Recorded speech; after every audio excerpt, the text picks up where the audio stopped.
Bom dia, paz para vocês, irmãos, amém? Irmãos, foi-me confiado e eu quero agradecer a superintendência, a Euquéria e a Ruth, por me convidarem, dar essa oportunidade de falar pela manhã. Eu falei na EBD no domingo passado para os jovens que eu já estou me sentindo turista na igreja. Falei com eles, tá difícil falar para vocês, já estou me sentindo turista, gente. Está complicado, mas eu quero agradecer as meninas pelo convite. E foi um convite assim bom para dar essa palavra com os pais essa manhã. Eu quero dar apenas uma pincelada. Eu não vou falar muito tempo. Aqui eu vou falar para vocês do resultado de um trabalho que a gente tem feito, tem estudado. É o resultado, a pincelada de uma pós-graduação que a gente tem feito, já terminou na área do aconselhamento familiar, e um mestrado que está em andamento também na área do aconselhamento familiar. Então hoje é exclusivamente o pensamento para falar sobre o pai, a importância do pai, à luz da palavra de Deus. O que a Bíblia vai dizer sobre paternidade? Nós precisamos entender que está em crise essa realidade. E eu começo afirmando no trabalho que eu fiz que o pai é insubstituível na formação do caráter dos filhos. Então, a figura paterna é insubstituível na formação do caráter dos filhos, seja menino ou seja menina. Nada nem ninguém vai substituir o pai para formar o caráter do filho. Apesar dessa crise que nós estamos, nós precisamos trazer à memória o que a Bíblia vai dizer sobre você, pai, sobre nós que somos pais, sobre a figura masculina. Então, tanto aquele que já é, quanto aquele que ainda vai ser pai, nós começamos a entender já esse princípio, esse encargo, essa responsabilidade, eu vou dizer, essa coroa que Deus colocou sobre os homens, tá? Então hoje eu não vou tratar sobre a questão da mulher. Isso, se ano que vem a gente vê a oportunidade, ano que vem a gente fala sobre essa excelência da mulher. Para nós começarmos a falar sobre o papel do pai, nós precisamos começar a falar sobre a criação da família. Não tem como falar da paternidade, não tem como falar da maternidade, não tem como falar do que é ser filho, sem começar a falar da criação da família. Então isso precisa ficar entendido para nós. Quando nós olhamos para a Bíblia, Gênesis 1, 26 e 27, vai dizer que Deus criou o homem à sua imagem e à sua semelhança. O verso 27 vai dizer: formou Deus o homem e a mulher, homem e mulher os formou, macho e fêmea, formou esses dois à sua imagem e à sua semelhança. Então, tudo que nós precisamos entender sobre família está revelado para nós, não tem nada oculto. Deus não tem algo oculto para o papel da mãe. Tudo que a mãe precisa saber sobre maternidade está revelado nas Escrituras. Tudo que o pai precisa saber sobre paternidade está revelado nas Escrituras. Tudo que um filho precisa saber sobre o seu papel está revelado nas Escrituras. A grande crise evangélica, então eu estou falando para um público cristão, a grande crise está em: eu não conheço a Bíblia. Então eu preciso buscar em outra fonte para que eu possa ser um bom pai. Eu preciso buscar em uma outra fonte para que eu seja uma boa mãe. Eu preciso buscar em outra fonte para eu ser filho. E eu trago a afirmação das Escrituras para a relação da paternidade. Então, quando nós olhamos para a palavra de Deus, Deus é o idealizador, Deus é o promotor, o formador da família. E quando nós olhamos para isso, nós vamos ver Deus criando essa família. Ele mesmo criou, e criou homem e mulher, e a família, homem e mulher, carrega a singularidade da imagem de Deus. E quando nós olhamos para a família, eu vou fazer essa triangulação. Então nós vamos ver que Deus é o Criador. Então nós temos na família o Pai. O Pai na família, homem. Você é um representante direto de Deus, o Pai. Não é a mulher. Ok? Você, homem. Nós, homens, somos a representação direta de Deus, o Pai. Nós temos na família a mesma triangulação. A mulher, ela é uma representante direto do Espírito Santo. Nós chamamos isso da economia da Trindade.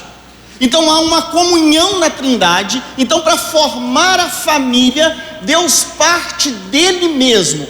Deus tem a referência nele. A comunhão que existe na Trindade, ela é revelada para a família, ela é implementada na família.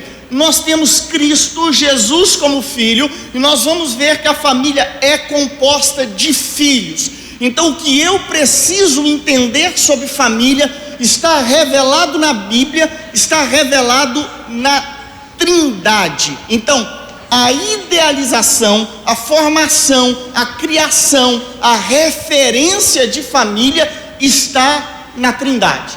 A comunhão trinitária revela a comunhão da família, e isso nós precisamos entender. Quando nós olhamos para essa realidade, a Bíblia vai chamar de teorreferência, ou seja, Deus é a referência, a Trindade é a referência para a construção da família.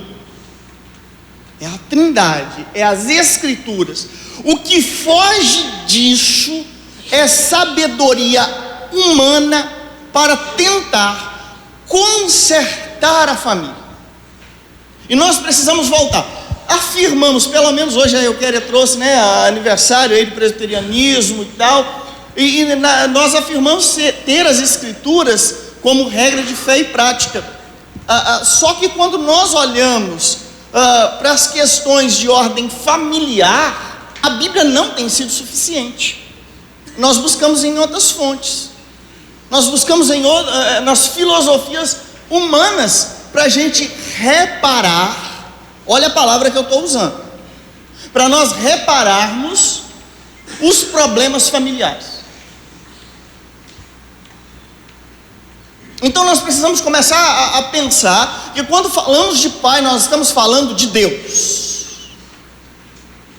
Logo, o pai é insubstituível na formação dos filhos. Observe que a paternidade só existe por causa da paternidade de Deus. Você e eu somos pais por causa da paternidade de Deus. Deus revela o que é ser pai.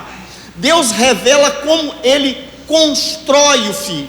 Deus revela qual é a missão do filho. Logo, quem revela missão, propósito, direção para os filhos é o pai.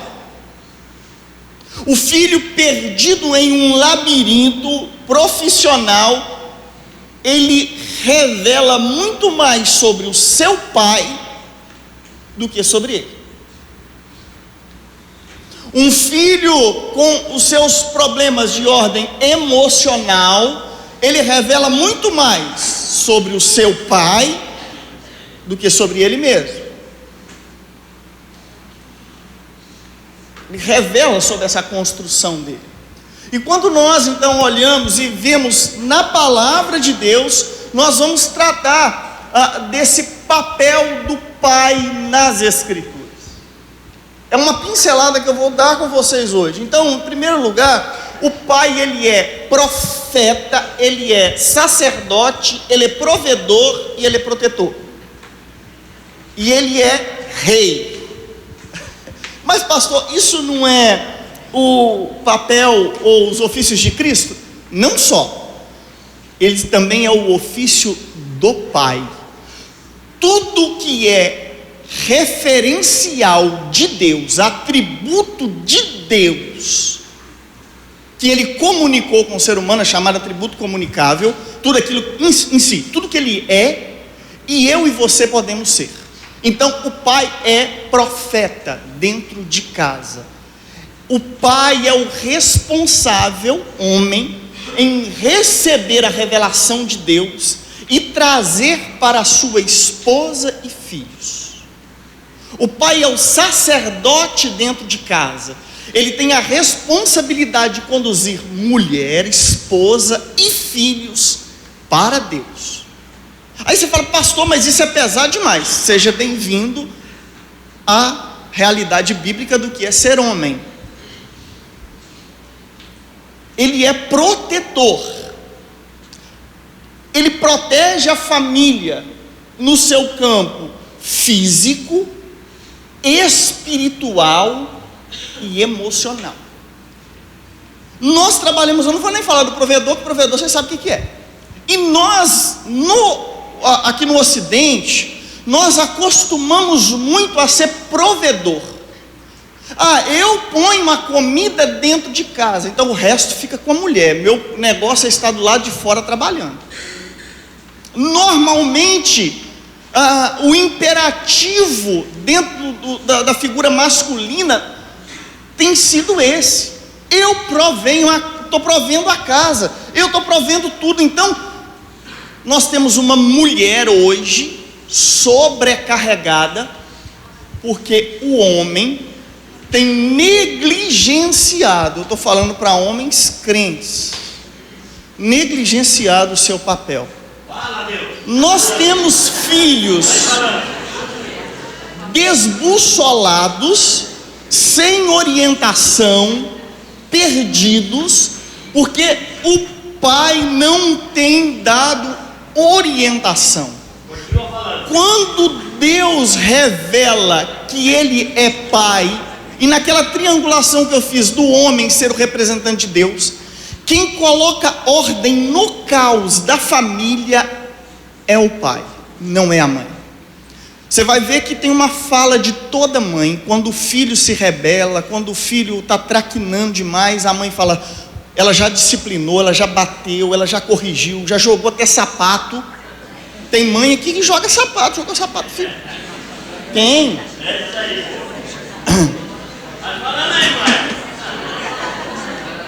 Qual é a frase normalmente que a mãe fala? Você vai ver quando seu pai, essa revelação é chamada de revelação natural dentro de todo ser humano, ainda que corrompida pelo pecado. A mulher reconhece intrinsecamente que ela tem uma força, uma capacidade limitada, e que para além daquilo somente o homem. Somente o homem.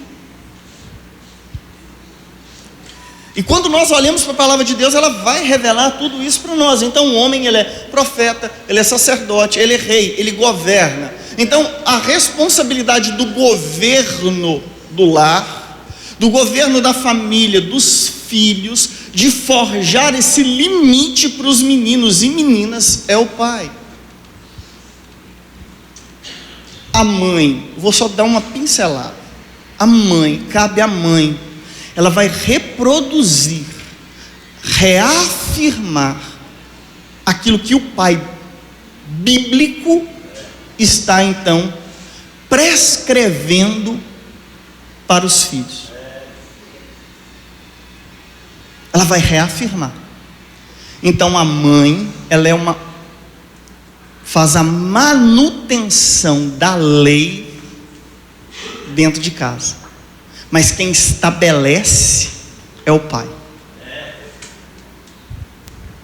Faz o download, vai lá, quem faz a manutenção.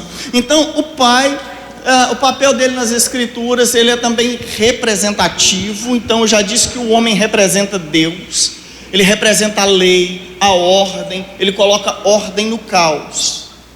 Quando nós falamos de ordem no caos, vou agora espetar os homens, nós homens. O ato sexual com a esposa, a constância,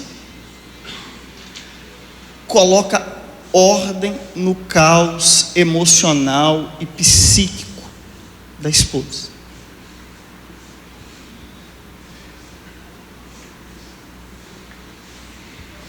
Houve um silêncio no ar.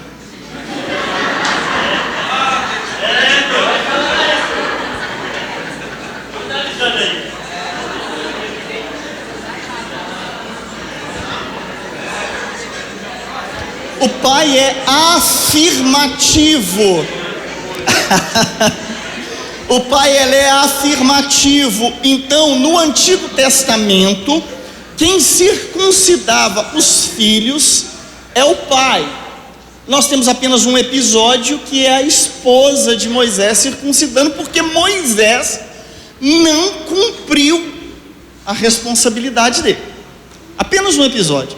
Então, quem afirma a lei dentro do lar, quem é o proclamador da lei dentro do lar, ele vai afirmar, ele vai confirmar o filho na aliança, é o pai.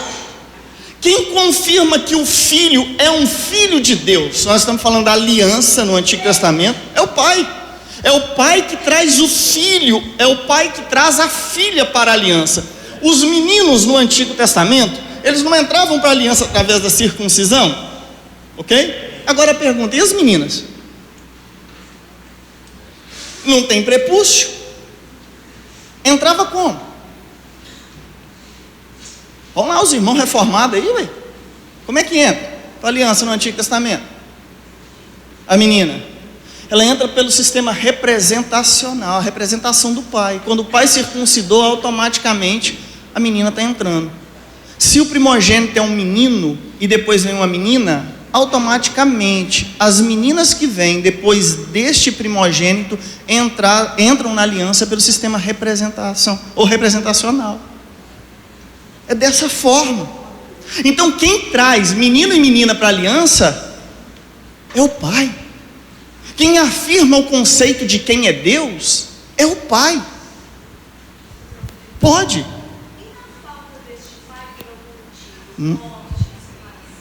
Ok. Basicamente eu ia tratar disso mais à frente, mas eu vou pegar o seu gancho e vou dizer o seguinte. Hoje nós temos o seguinte: o avô, ok? Nós temos um tio, nós temos um pastor. Então vou usar o termo, quando um pai ou figura masculina falhou em representar quem é Deus dentro de casa, Deus no decorrer, se esse indivíduo é da aliança, se esse indivíduo, Deus tem o propósito de salvá-lo, Deus vai levantar um pai de propósito, um pai de destino para esse menino. Alguém vai entrar na vida dele. Porém, cabe agora à mãe trazer alguém de extrema confiança dela, não é para substituir, mas para reparar. Podendo ser um avô, podendo ser um tio, podendo ser algum pastor. Hoje eu tenho esse sistema dentro da igreja comigo, com vários meninos. Eu assumi, eu não sou o pai biológico, mas eu assumi ser pai de propósito, de dizer para eles: você foi feito à imagem e semelhança de Deus.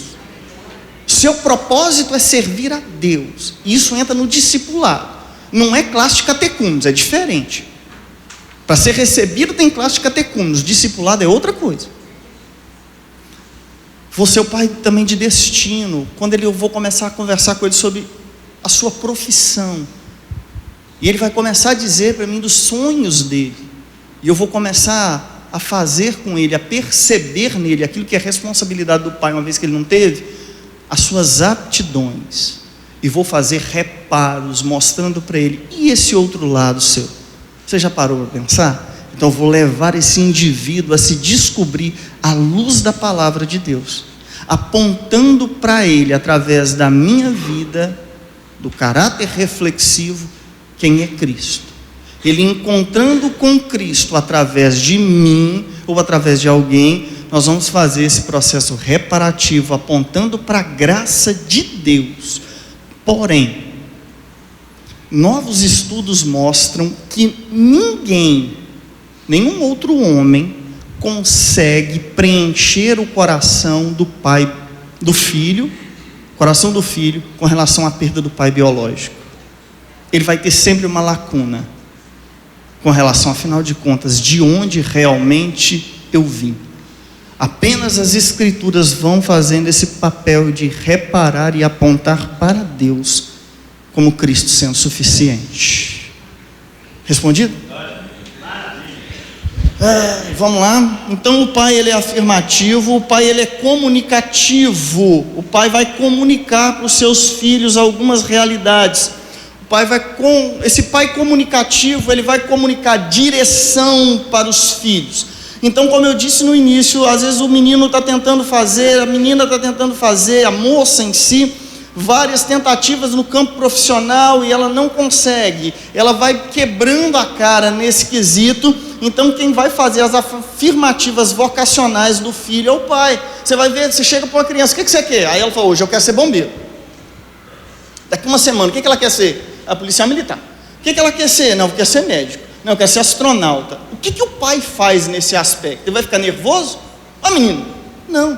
Que bom, cara, você vai ser bombeiro. Uau! E o que o bombeiro faz? Então eu estou ativando o norte vocacional do meu filho, sem criticar isso nele, porque isso é intrínseco à humanidade, meninos e meninas, fazer o papel da descoberta. Ele vai começar a se identificar. Então cabe ao pai fazer esse processo afirmativo. Não tendo esse pai, eu estou dizendo, é insubstituível. O Brasil é gigante, a realidade de mãe solo. A mãe nunca vai reparar. A figura feminina nunca vai reparar, biblicamente nunca. Por quê? Porque não é o papel dela. Isso buga a cabeça das outras, vamos dizer, das ciências humanas. Vai bugar a cabeça das ciências humanas, porque a mulher não vai fazer o papel reparativo. Ela não vai conseguir comunicar para os filhos aquilo que é intrínseco espiritualmente do homem. Não vai. Dói ouvir isso? Dói, porque é a realidade do nosso país. Então o filho também, o pai vai comunicar limites. A partir do momento que nós temos um pai submisso à palavra de Deus e praticante dessa palavra de Deus dentro do lar, e ele começa a introjetar os princípios no filho, segundo alguns estudiosos, segundo a literatura, isso vai variar de estudioso para outro, a criança vai aprender por imitação, sendo que isso varia de estudioso, 80% do caráter, da personalidade desse indivíduo, dessa criança, é formado por imitação. Ele vai imitar o pai, ele vai imitar a mãe, um cuidador, uma tia, e por aí vai. Ele está aprendendo por imitação. Isso, segundo alguns teóricos, varia também até os 9 anos, outros vão dizer talvez até os 10. Enfim, o fato é que a criança vai aprender por imitação. Quando o pai começa a introjetar os princípios da palavra de Deus, os limites no filho, quando ele chega a uma certa idade, e alguns vão dizer, idade da razão, 12 anos, para a lei judaica, o menino e a menina faziam o bar mitzvah, que eles iam serem agora apresentados. Nós chamamos de pública profissão de fé na nossa igreja.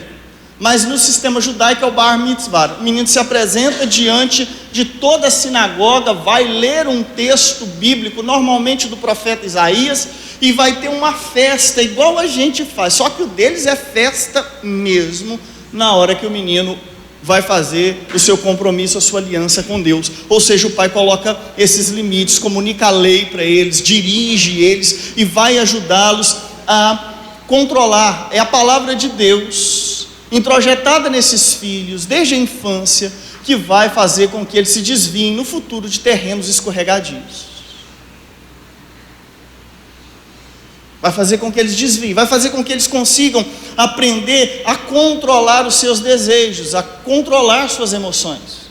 É a palavra de Deus. Quando nós falamos de domínio próprio, falamos que é um fruto do Espírito Santo, mas esse menino cresce sem ouvir quem é o Espírito Santo, ele cresce sem receber oração, ele cresce ou ela cresce dentro do lar, sem uma referencial desse pai. Quem é Deus para essa criança? Amanhã ou depois, quando nós começarmos a evangelizar e apresentar o caráter de Deus, que Deus é pai, mas esse pai biológico é um pai distante, quando ele olhar para Deus, a referência de pai, quando falamos de Deus, é o pai da casa. Esse pai não representou Jesus. A tendência desse filho é ter uma dificuldade maior em se relacionar com Deus. Sim. Quando os pais falar de Deus para os filhos, o que se faz? Estudar a palavra. Estudar a palavra. Né? É desse jeito. O pai comunica, acho que faltou ali, mas o pai comunica segurança. E aqui eu quero falar da forma de vestir. Quando existe um pai dentro de casa, o menino não vai ser um pai bíblico, agindo biblicamente, não vai ver androgenismo dentro de casa. O menino não vai se vestir como menina, a menina não vai se vestir como menino. É a ausência ou a procrastinação ou a fuga do pai que faz com que os seus filhos se vistam de forma equivocada, que faz com que essas meninas coloquem uma roupa extremamente decotada, porque ela não tem um referencial de lei para colocar ordem no caos do coração dela, e ela precisa se apresentar para alguém. A menina coloca a roupa curta para quê? Se aparecer, chamar a atenção, e normalmente dos homens. O que ela está clamando? Quando o menino se veste de forma totalmente equivocada, o que ele está procurando? Ele está sem referencial de identidade. E nós sofremos isso dentro da igreja. Quando uma mulher se veste da forma equivocada, ela vem quase que pouca roupa, né? A Índia, pouca roupa para a igreja. Está faltando marido dentro de casa. Falou: meu amor, essa roupa aqui não está legal. Seu corpo, biblicamente, seu corpo é meu, o meu é seu. Não é para o outro, não. É difícil ouvir isso, não é? É a realidade das escrituras, para mim e para você. O pai também, ele tem um caráter pedagógico. Quando a gente chega em Deuteronômio, capítulo 6, verso 4 e verso 9, vai dizer assim: escuta, Israel, o Senhor nosso Deus, o Senhor nosso Deus é o único Senhor. Portanto, ame o Senhor seu Deus de todo o seu coração, de toda a alma e com toda a sua força. Essas palavras que hoje lhe ordeno estarão no seu coração. Você as inculcará a seus filhos, e delas falará quando estiver sentado em sua casa, andando pelo caminho, ao deitar-se, ao levantar-se. Também deve amarrá-las como um sinal na sua mão, e elas lhe serão por frontal entre os olhos. E você as escreverá nos umbrais de sua casa e nas suas portas. Isso não é para a mulher, não é função dela. O Shema Israel é responsabilidade do homem. Então o homem tem um caráter pedagógico, é sentado, ou seja, pense só, é uma rotina. Educar o filho, formar um novo cristão, formar um indivíduo da aliança, é responsabilidade sua, pai, minha. Educar a mulher nas escrituras é responsabilidade do marido. Ele não é o profeta dentro de casa? Nós falamos de relacionamento nas classes de casais da igreja. André é professor, Carlos e pastor Alex é professor, ok? Ótimo. Os relacionamentos, eles devem ser estabelecidos pelas Escrituras. E as Escrituras vão chocar a nossa forma de se relacionar. Ela vai quebrar o meu e o seu coração. A responsabilidade, 50% do filho não estar na caminhada com Cristo, é do pai. Os outros 50% é do próprio filho.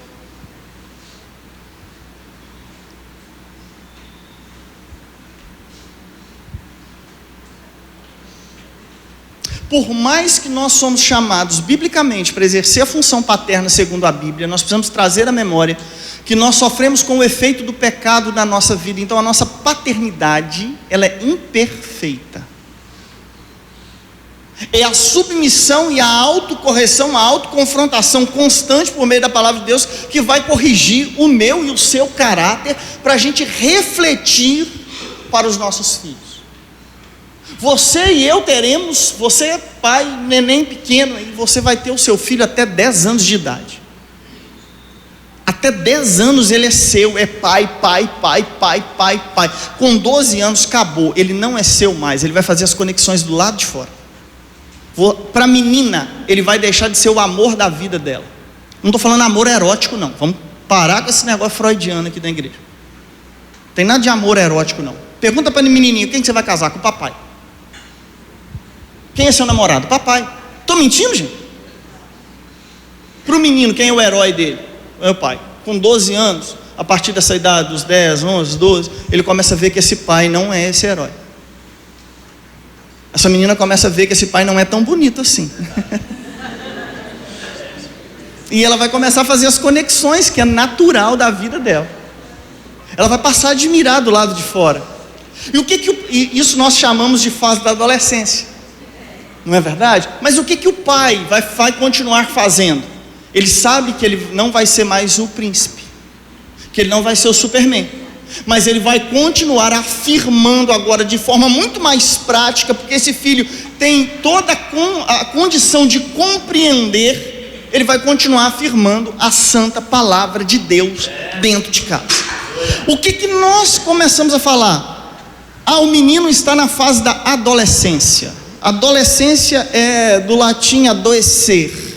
Com o iluminismo começou a criar essa ideia. Ou seja, então ele não é nem uma criança, nem um adulto. Ele está num hiato, ele está numa depressão, ele está num vago. Ele é um adolescente, ele é um sujeito doente. Pelo contrário, isso começou com o iluminismo, isso começou com uma outra vertente do capitalismo. Não cabe aqui eu começar a falar sobre isso também, está só no meu material. Mas quando nós olhamos para isso, é aonde os meninos e meninas, por mais que começam a fazer suas escolhas, se foi introjetada a palavra de Deus nesse período da infância dele, agora cabe ao pai, cabe à sua mãe, cabe ao casal continuar afirmando e corrigindo esse menino e essa menina pela palavra de Deus e não pelas filosofias seculares.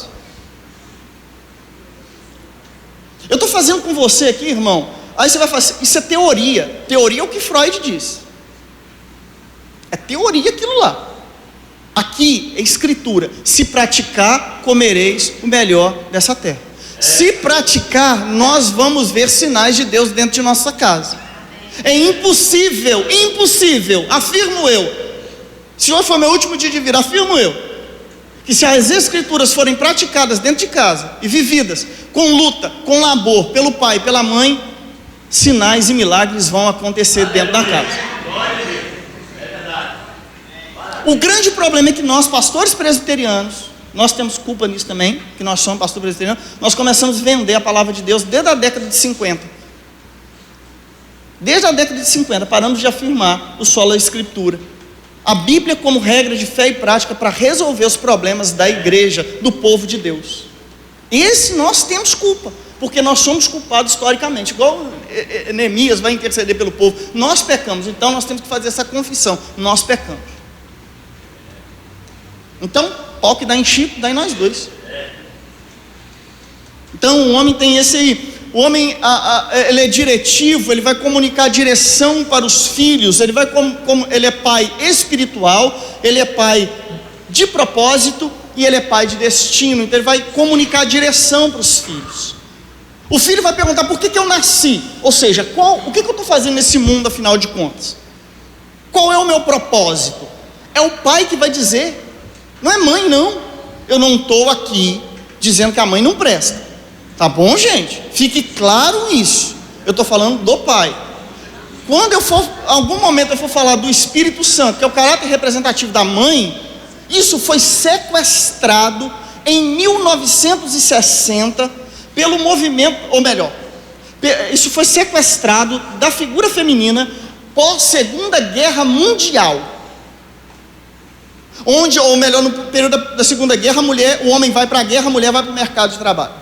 Ali começa o sequestro da feminilidade. O movimento da Revolução Sexual de 1960 destrói tudo isso. Isso também está no meu trabalho. Historicamente, nós somos frutos de um movimento histórico. O pai contemporâneo. Aqui começa o negócio. O pai contemporâneo, ele é fruto da Revolução Sexual. Da Revolução Sexual de 1960, ele agora é chamado, ele recebe o nome, ele é playboy. Esse termo é cunhado, playboy, em 1960, com a Revolução Sexual. É um homem sem compromisso, é um homem arredio, é um homem que se expõe, ele é o garanhão, como diz a música do Roberto Carlos, esse cara sou eu. Isso começa com a Revolução de 1960. Nós estamos falando de realidade histórica. Eu não estou isolando aqui o fato principal que faz com que homem e mulher não vivam o propósito de Deus, que é o pecado original. Eu estou falando de fato histórico. Todos nós somos influenciados por fatos históricos. Esses dias eu estava conversando com o Silas. Antes de eu dar, a Euquéria já tinha me convidado para falar. Eu estava conversando com o Silas. Silas, qual o fator histórico que marcou a sua adolescência? Aí ele falou do assassinato, ou a morte do presidente da República, da época dele. Não foi, Silas? Isso marcou. Isso trouxe impressões para a mente dele. A forma dele ver agora os próximos movimentos políticos está marcado por aquela impressão na história dele. Nós homens então somos o fato de uma revolução sexual. Então agora esse homem, ele adota um estilo de vida imoral. Então nós somos fruto. Então o que o homem está vivendo hoje é essa realidade. Depois, isso aqui choca nós pastores. O rompimento com o patriarcalismo. A Bíblia é patriarcal. Pai. É o governo do pai. A Bíblia, ela é teocrática. É o governo de Deus dentro do lar. Deus realiza o seu governo por meio do pai. As grandes guerras e a grande defensoria do ser humano é feita pelo patriarcalismo. Ou seja, o que é o patriarcalismo? Todo ismo mostra uma prática. Calvinismo, a prática da doutrina calvinista. Catolicismo, a prática da doutrina dos católicos e tal. Então, patriarcalismo, a prática do princípio bíblico do que é ser pai. O que a mulher diz agora, a partir da Revolução de 1960, pós-Segunda Guerra Mundial, e Revolução de 1960, o lema das mulheres passou a ser: nós não precisamos dos homens. Então, nós somos agora desprotegidas, porque o patriarcado, ele vai proteger a mulher. O patriarcado vai proteger os filhos. O patriarcado vai proteger aquilo que o governo petista não gosta. Vai proteger família. Vai proteger o seu trabalho. Vai proteger o seu terreno. É o homem. Não é isso aí? Só que o que acontece? Revolução de 1960, vai tendo todas as mudanças, o advento do feminismo. Gente, nós somos o resultado histórico, homens, desses movimentos. Talvez isso pode ser pesado, o que eu estou falando para você agora, pode ser pesado, porque vem toda essa realidade de informação, mas quando eu deixo de te informar disso, e passo a apenas usar outras realidades, eu estou descumprindo com o meu papel na aliança de ser pastor. Então, quando nós olhamos para a palavra de Deus, com o rompimento do patriarcado, vai entrar o que agora? A cultura do divórcio sem culpa. Qual é uma das principais, historicamente falando, desculpa do cara se divorciar e da mulher se divorciar? Incompatibilidade de? Uai, é mesmo? Então, já que nós somos incompatíveis, não temos, então podemos sair, nós não temos culpa. Já que nós não temos culpa, o que acontece agora com os filhos? Orfandade. Órfãos. Então a responsabilidade agora do homem é zelar pelo matrimônio, é zelar pelo casamento. Vamos passar por crise, vamos passar por adversidade, vai ter momento na nossa vida que você vai chegar ao ápice, vou acabar com tudo isso. Deus vai enviar alguém para socorrer o meu e o seu casamento. Deus vai levantar pessoas para nos socorrer, e Deus vai fazer com que eu e você, se não vier ninguém, que os nossos olhos voltem para salvar o nosso casamento. A família, do ponto de vista de Deus, começa nessa realidade. Depois vem uma outra realidade, o deslocamento social. O que aconteceu no período da Segunda Guerra? O homem vai para a guerra, a mulher vai para o mercado de trabalho. Então essa mulher que era centralizada no lar, cuidando dos filhos, ela faz um movimento para fora. Ela vai ter que sustentar a casa porque o homem está na guerra. Quando o homem volta da guerra, ele encontra uma mulher livre, sexual. Ele encontra uma mulher trabalhando, ele encontra uma mulher masculinizada, ele encontra uma mulher bebendo, ele encontra uma mulher fumando, ele encontra toda essa realidade, e agora ele volta, ele se assusta com essa mulher. Só que eles vão continuar juntos. O que eles vão gerar agora? Os baby boomers, os meninos, os filhos da guerra. Esses baby boomers, os meninos e meninas que nasceram depois da Segunda Guerra Mundial, é a galera que fez o movimento droga, sexo e rock and roll, a revolução sexual. Tá aí, ó, movimento histórico. E nós somos, de forma encaixapante, dentro disso. Nós somos o resultado disso. Nós estamos vivendo sob essa influência. O deslocamento social foi uma das realidades. Então, se a mulher está do lado de fora, o que o homem normalmente, se ele não estiver concentrado na palavra de Deus, ele vai dizer: ela está trabalhando, vamos dividir a carga. É chamado empoderamento feminino. Só que não é empoderamento feminino. É a sobrecarga, é o sequestro da função da mulher. A mulher foi sequestrada, e hoje ela não consegue mais, nem o homem nem a mulher, se ver do ponto de vista de Deus, após todo esse movimento. O que pode resgatar? Só a Bíblia. Somente as Escrituras é que vai poder resgatar essa realidade. Depois veio a onda do divórcio, veio também a questão o divórcio sem culpa, veio a questão também da pornografia. Como que os Estados Unidos, eles se levantam depois da Segunda Guerra? Com a indústria cinematográfica. O que gera dinheiro e restaura a nação americana depois da Segunda Guerra? A indústria cinematográfica. Cinema. Com o cinema vem a pornografia. Isso começa onde? Lá atrás. O que nós estamos vivendo hoje com o despejo da internet é um movimento histórico onde homens e mulheres estão sendo a cada dia sequestrados, estão rompendo com o papel do que é ser homem, do que é ser mulher dentro de casa. E você, mulher, pode ter um homem dentro da sua casa, dormindo do seu lado, mas ele está consultando pornografia no dia a dia. Então ele não consegue viver o chamado de Deus para a vida dele. Ele não consegue ser o homem que Deus chamou para ser. Você pode estar dormindo com a sua esposa, mas ela também pode ser uma mulher que consulta pornografia. E ela está sequestrada pelo pecado. E automaticamente a tendência do casamento com isso é diluir. O teto fica aberto. E se o teto está aberto, Satanás vai cagar na sacola, vai jogar dentro da sua casa, porque o teto está aberto. Vai respingar no seu filho. Fala, Deus. E está respingando na maioria. Eu falei aqui numa mensagem: gente, que celular é esse? Eu não orei para Deus quebrar o celular, né? Então, gente, essa é uma invasão.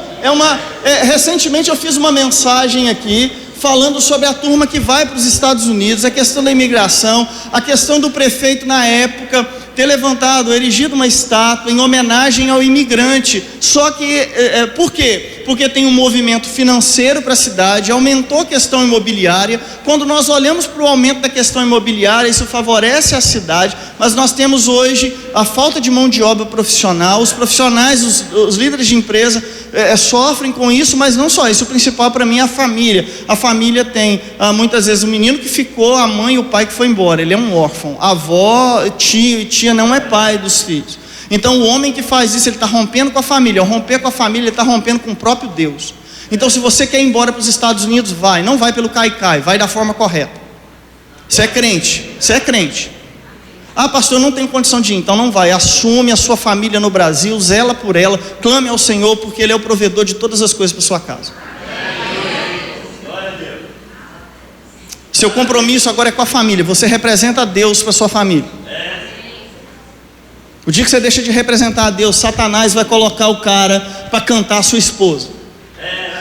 Eu vou matar. Vai matar nada não. Fica quieto no seu canto. Assume o papel de ser homem segundo a palavra de Deus. Você não tem que matar ninguém não. Vai resgatar seu casamento sendo o homem que Deus chamou você e eu para ser. Essa é a realidade. Quando o pai, a gente está terminando, tá? Eu quero falar que eu poderia estender. Então, amém. Quando o pai não exerce o seu papel de forma bíblica, quais são as consequências para o filho? Uma geração de órfãos. Nós temos órfãos dentro da igreja. Quando falamos de órfão, nós pensamos o seguinte: é um menino que não tem um pai, ele é órfão de pai. É um menino ou uma menina que não tem a mãe, então ele é órfão de mãe. Ou que perdeu os dois, não só. Órfão também é o menino ou a menina que, tendo o pai, eu estou falando para crente, não estou falando para ímpio aqui, que tem o pai crente dentro de casa, a mãe crente dentro de casa, e que esses não exercem o papel bíblico. Ele é órfão, carente de pai e mãe. Ele está sem referencial paterno, sem referencial materno. Ele é desprovido de nutrição, graça, bondade, generosidade, desprovido de lei, desprovido de limite. Desprovido. Se o seu filho, ele não respeita a autoridade, é porque o pai em algum momento não foi a autoridade bíblica dentro de casa.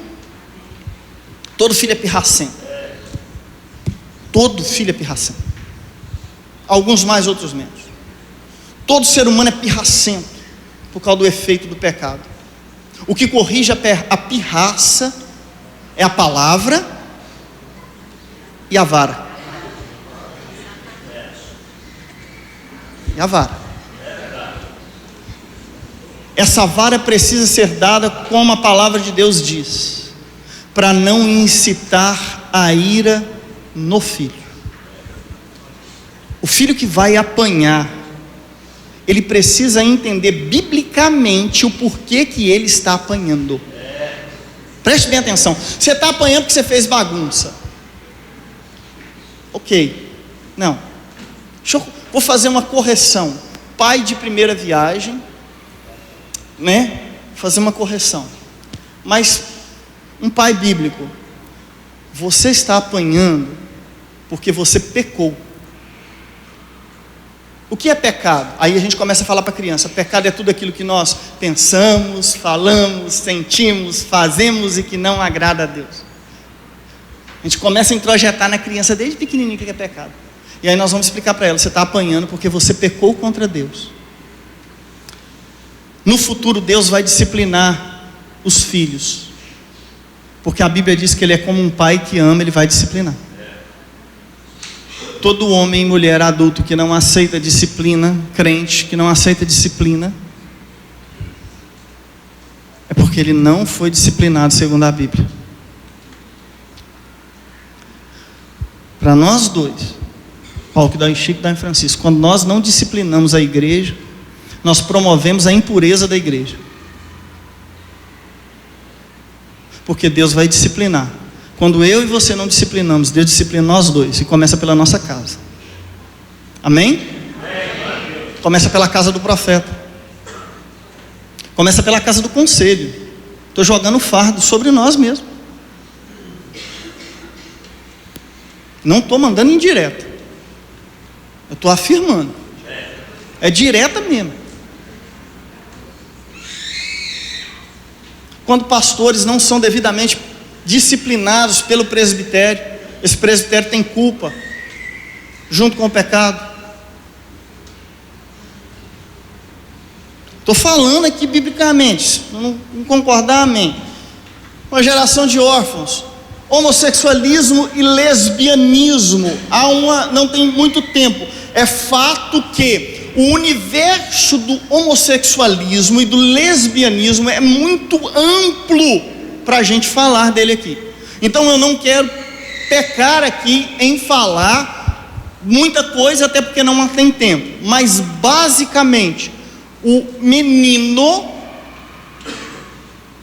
que apelou para o homossexualismo é porque esse pai falhou em representar o que é ser homem dentro de casa. Ele falhou. Ele estava presente, mas ele não foi bíblico. Ele falhou.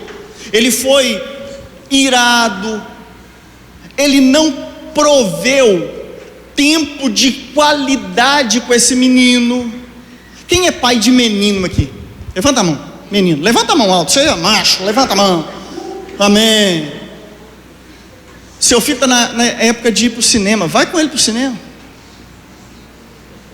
Vai jogar a bola com ele. Vai pular na piscina, na lagoa. Vai ensinar esse menino a nadar. Leva ele para o jiu-jitsu. Vou matricular meu filho no teatro. Que teatro? Leva ele para o jiu-jitsu, rapaz. Teatro, jiu-jitsu. Porrada.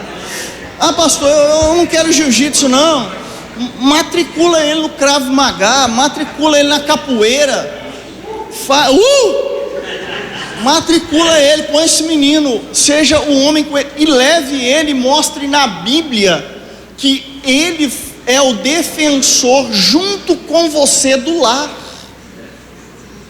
O menino, ele é defensor junto com o pai do lar. Isso começa a ser introjetado na infância. No caso de menina, que é o meu caso, eu preciso afirmar a feminilidade. A minha Helena vai aprender a ser mulher com a mãe, mas a feminilidade dela ser princesa, linda, eu te amo, ela tem que ouvir desse cara aqui, ó, para que amanhã, depois desses carção azedo vir chegar, você é linda, você é linda, esse miguezinho furado, ela vai dizer assim: eu sei disso, papai diz isso sempre para mim. Quebra as pernas desses vagabundos, carção azedo.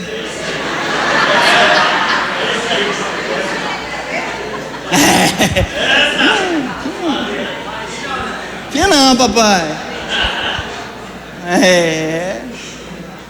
Aí um dia desse, um menino falou com a minha esposa assim: o pastor vai criar a Helena muito na rédea. Eu falei assim: eu vou criá-la na santa lei de Deus. Vou criar na santa lei. Se amanhã depois ela resolver se desviar, 50%, a culpa é dela. Vai desviar, minha filha? Vai. Se você for da aliança, você vai voltar e vai com Jesus. Se não, eu vou para o céu, você não vai. A fato é esse mesmo, Você tem dó? Coitado. Você sabe o que significa a palavra coitado, né? Ela é um palavrão. Fica falando que o sujeito é coitado, não. É um palavrão. Tá? Palavrão. Vai lá no dicionário para você ver o que é coitado. Né? A gente ficava aquela mulher da Praça Nossa. Coitado. Coitado é palavrão, é sujo.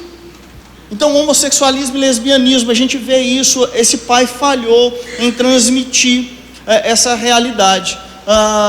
uma geração de órfãos, vem também a questão do abuso sexual. Uma outra realidade dentro do homossexualismo e do lesbianismo que esse pai falhou, vem a questão do abuso sexual, é muito presente na questão de meninos e meninas que apelaram para o lesbianismo, para o homossexualismo, um abuso sexual no decorrer da sua história. Tem vários outros fatores formadores.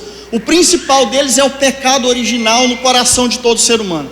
O segundo mais forte é a presença de um pai que foi falho no exercício do seu caráter. Gente, eu pesquisando para fazer a minha dissertação da pós e agora do mestrado, gente, não tem material.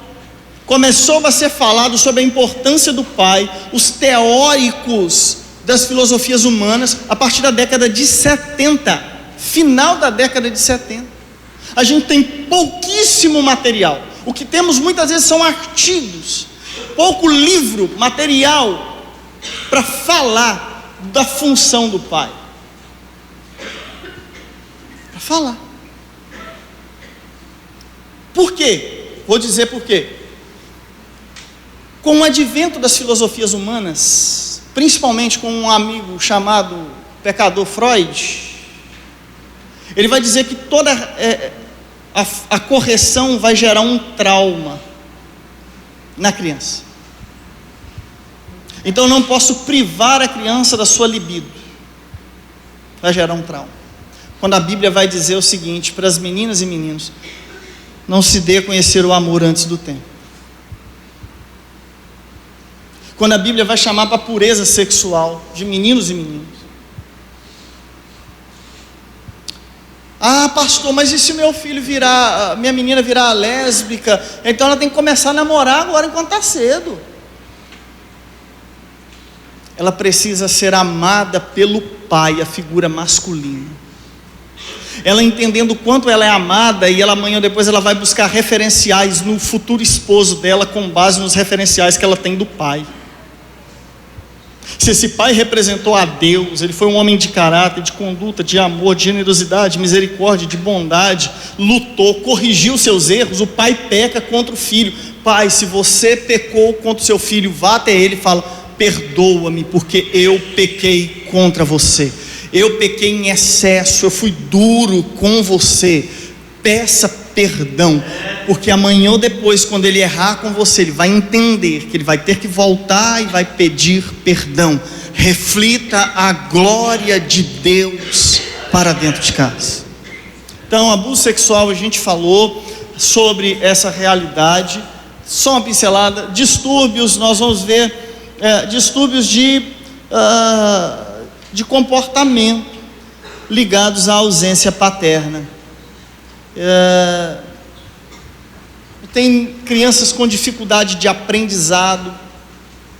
Em Eunápolis, eu venho de Eunápolis para Valadares, eu peguei 3 casos de meninos diagnosticados com TDAH, transtorno de atenção, de hiperatividade, aquele negócio todo. E os pais crentes e desesperados, e a gente começou a acompanhar essa galerinha. A primeira coisa que eu fiz foi bater um papo, fazer um lanche. O que você gosta? Gosto. Falei com o secretário da igreja: compra isso, isso e isso. Chamei os 3. Foi uma didática, uma dinâmica. Eu falei com cada um deles assim: vamos fazer o seguinte, eu vou fazer um desenho e vocês vão fazer outro. Mesma coisa, que nós vamos desenhar a nossa família. E eles começaram a desenhar a família. Eu tenho uma amiga que interpreta, ela é psicopedagoga, ela foi interpretar o desenho deles. E ela me apontou algumas questões familiares. 90% deles. O problema está com o... Pergunta para ele quem é o pai. O pai está sempre no trabalho. O que você mais gosta de fazer com o pai? Só escuta o grilinho. Cri, cri, cri, cri. Então o problema não está no pai.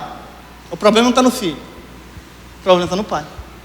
Chamei os casais para a gente ter um bate-papo. Falei assim: olha, eu vou considerar o diagnóstico do profissional que fez, mas vamos fazer o seguinte, vamos fazer um movimento. Quero que vocês façam um movimento sábado e domingo. Qual movimento, pastor? Vocês vão vir na EBD normal, só que nós vamos fazer o seguinte: eu quero você, pai, dentro da sala de EBD, seu filho. Quero você mais tempo com seu filho. Chegou em casa, eu conversei com a esposa, não exige tanto dele não, deixa ele com o filho, sai, vai para o boliche, vai para tal lugar. E eles começaram a fazer isso com os meninos. Nota dos moleques 20 dias depois na escola, nota alta. Cadê a desatenção? Ruim de matemática, história, que é um negócio de, não vou dizer que é decoreba, tá? Não vou menosprezar, eu amo história, mas é um negócio mais tranquilo. Os meninos só notão, estavam com nota baixa. Por quê? Pai, estudos novos hoje, a doutora Nancy Pierce, americana, ela tem trazido novos estudos mostrando déficit neurológico em crianças que não estão sendo criadas e educadas pelo pai. E ela vai afirmar como que nós vamos reconstruir. Ela é cristã, e ela vai falar do aconselhamento bíblico com crianças. É fantástico ouvir Nancy Pierce e ler os livros de Nancy sobre esses assuntos. Tem um livro dela fantástico. Você é psicólogo, né? O livro dela, Ama Teu Corpo. Fantástico. Fantástico. Fantástico. Fantástico. Vale a pena. Ama teu corpo. Então eu quero dizer para vocês aqui que toda essa realidade está sobre os ombros do pai. O pai é esse indivíduo. Finalizando, nós temos indivíduos com crise de identidade. Quem sou eu? Para onde eu vou? E o que eu vou fazer da minha vida? Tudo isso está sobre a responsabilidade minha e sua quanto homem. A crise da identidade. Pai, lembre-se, você é insubstituível na formação do seu filho. Que honra, que honra para mim e para você. Ninguém, a mãe não vai substituir, o vô não vai, o tio não vai. Eles vão reparar, mas preencher, educar e corrigir. Nós vamos ver a galera envolvida com delinquência. E por final, eu finalizo com esse diagrama, esse guarda-chuva aí. Jesus é o cabeça do marido. Então toda providência para o homem, toda referência para o homem está em Jesus, está em Deus. E a responsabilidade do homem proteger a família, liderar a família, prover a sua família. Eu falei de outras coisas mais aqui. A esposa, ela vai confortar. Lembra da questão do Espírito Santo? Ele é consolador. Eu falei com você que a partir do pós-guerra, da Segunda Guerra, isso, e revolução sexual e movimento feminista, toma isso, e o rompimento de ciência com as escrituras, roubou isso. Então ela conforta, ela vai ensinar, ou seja, ela vai reafirmar a lei de Deus dentro de casa para os seus filhos. Ela vai nutrir, não só através do seio, mas a provisão que chega por meio do marido. Quem vai nutrir, quem vai providenciar o alimento é quem? A mãe. A mãe. E os filhos? A responsabilidade, o papel dos filhos: amar e obedecer, não tem mais nada. O filho não faz mais, não, eu tenho que amar. Amar é mandamento. Eu tenho que amar meu pai. E eu tenho que obedecer. Por quê? Lembra daquele triângulo? O filho vai fazer o que Jesus fez. O pai deu uma ordem, a vontade de Deus. Deus amou o mundo e enviou o filho. O filho, Jesus, obedeceu. Os filhos obedecem. Quem quebra o jugo, a ira, a revolta, a birra dos filhos é o pai. Quem quebra é o pai. Esses dias a Aline, né, a Helena, desde pequeno, o autor de Provérbios diz que a criança mostra o seu coração. Desde pequeno. Helena, nós fomos com ela para a Unimed ontem. E toda vez que a Helena começa a mamar no colo da Aline, eu chego, pego ela, põe ela no colo. Helena, vamos mamar. Acabou, ficou quietinha.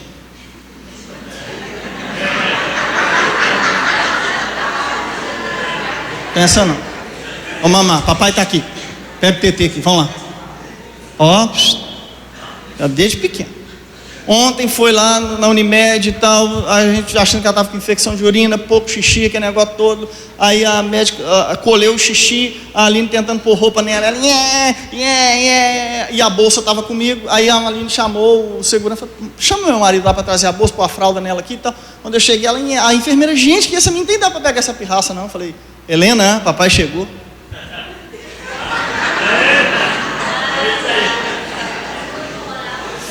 Eu vou dizer, não é